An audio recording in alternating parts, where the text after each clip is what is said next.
1월 19일 화요일 새벽기도입니다. 오늘은 마태복음 4장 12절에서 25절까지 말씀 가지고 어떤 삶을 살겠습니까? 라는 제목으로 함께 하나님의 음성을 듣겠습니다. 먼저 마태복음 4장 12절에서 25절의 말씀을 읽어드리겠습니다.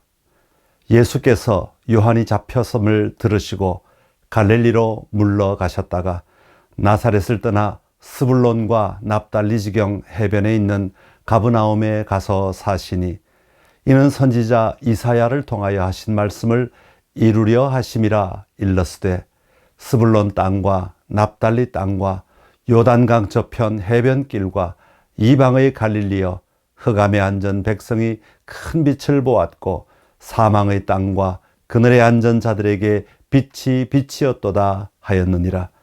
이때부터 예수께서 비로소 전파하여 이르시되 회개하라 천국이 가까이 왔느니라 하시더라. 갈릴리 해변에 다니시다가 두 형제 곧 베드로라 하는 시몬과 그의 형제 안드레가 바다에 금을 던지는 것을 보시니 그들은 어부라. 말씀하시되 나를 따라오라. 내가 너희를 사람을 낚는 어부가 되게 하리라 하시니 그들이 곧 그물을 버려두고 예수를 따르니라.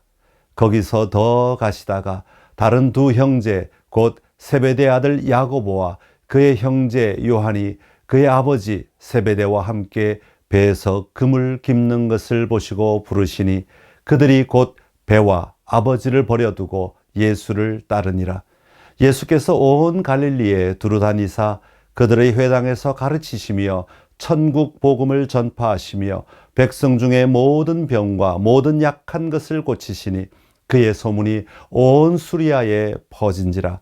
사람들이 모든 앓는 자 곧 각종 병에 걸려서 고통당하는 자, 귀신 들린 자, 간질하는 자, 중풍병자들을 데려오니 그들을 고치시더라.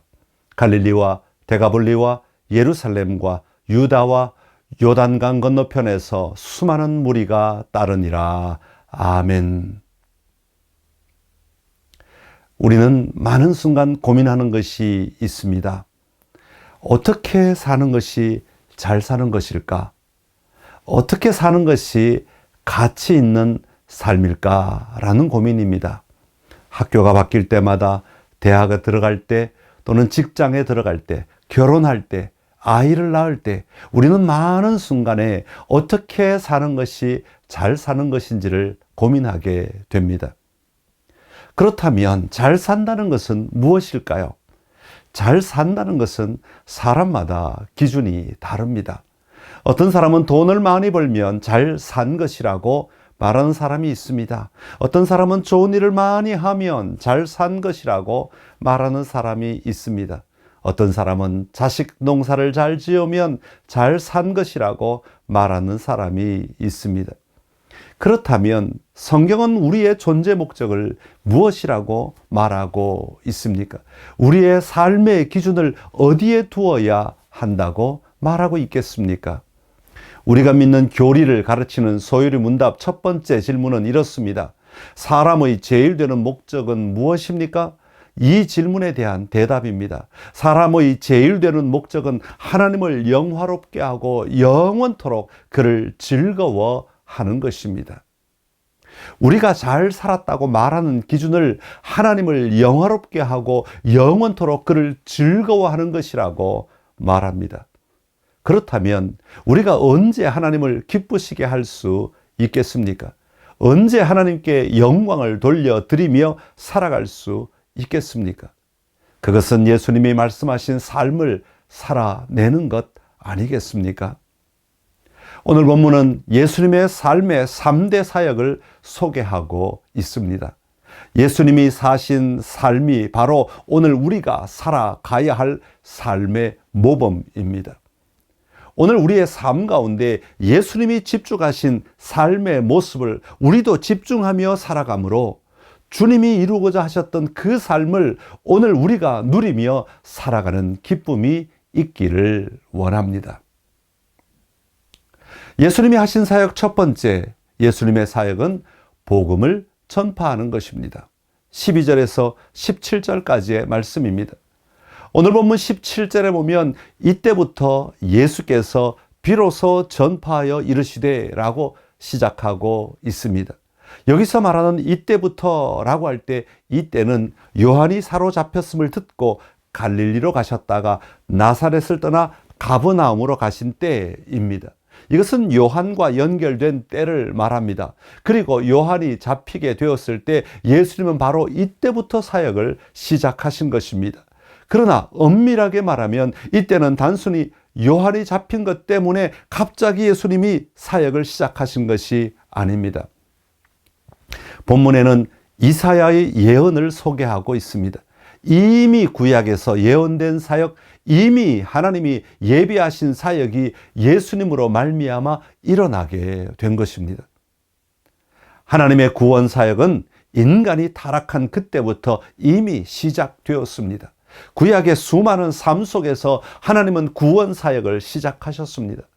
그리고 마침내 요한의 사역으로 말미암아 예수님의 사역이 준비되었습니다. 그리고 본격적으로 이때부터 예수님이 사역하시게 된 것입니다. 그러니까 예수님의 구원 사역은 오래전부터 예비되고 준비되었던 것, 그 사역이 마침내 때가 되매 시작된 것입니다. 그렇다면 예수님이 선포하신 복음은 어떤 것입니까? 17절에 이렇게 말씀합니다.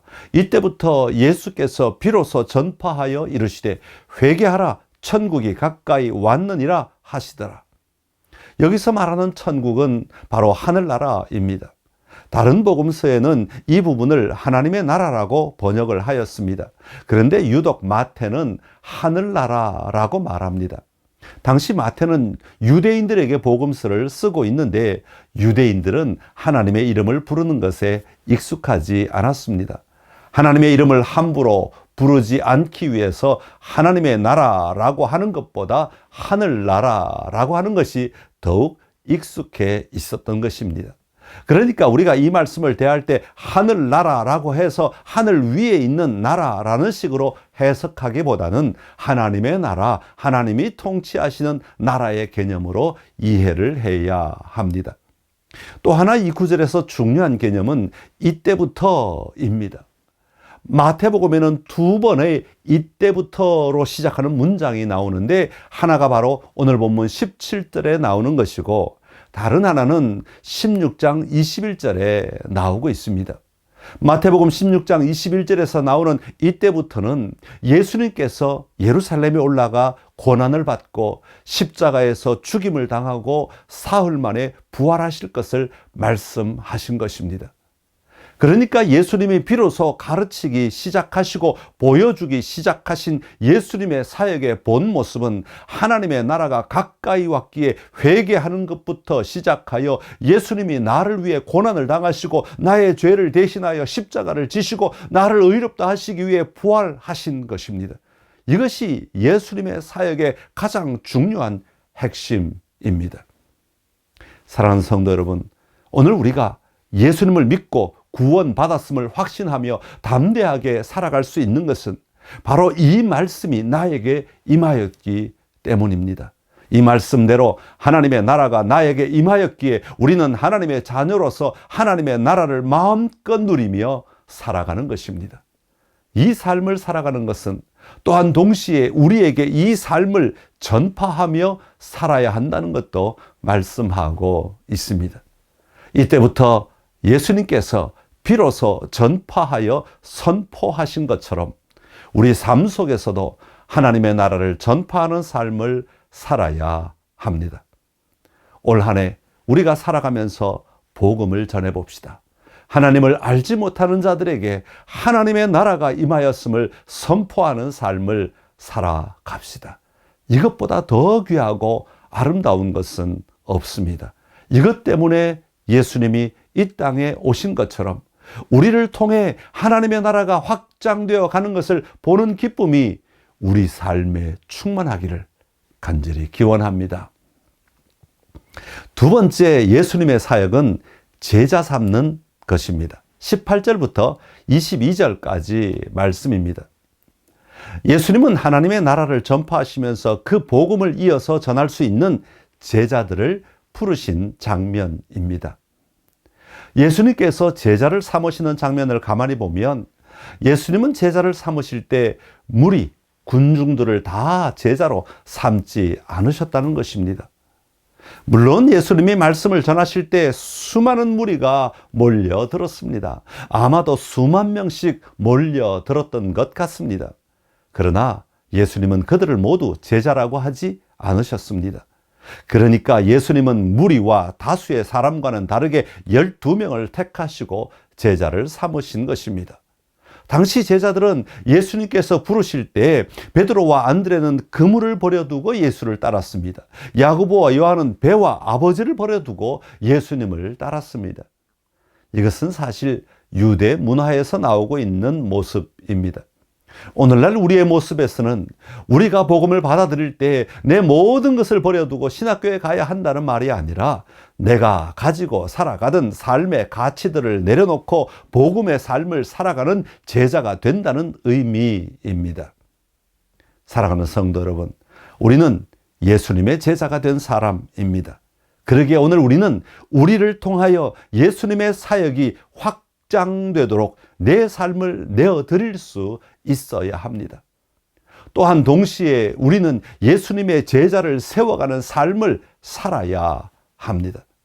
내가 누군가를 예수님의 제자로 세워갈 수 있는 것은 은혜이고 영광입니다.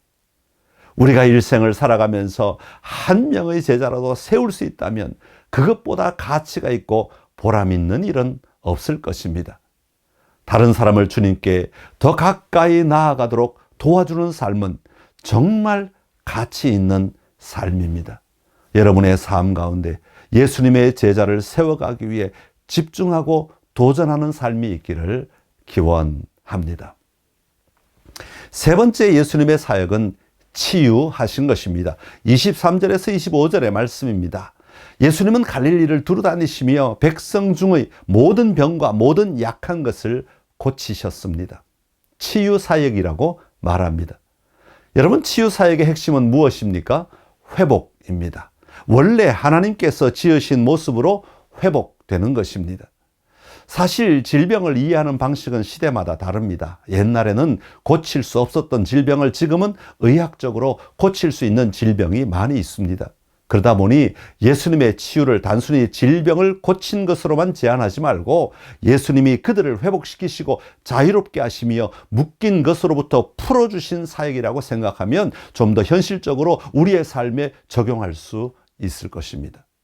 사랑하는 성도 여러분, 우리 그리스도인이 가지고 살아가는 삶의 중요한 방향은 회복입니다. 다른 사람을 회복시켜주고 다른 사람을 자유롭게 하는 것입니다.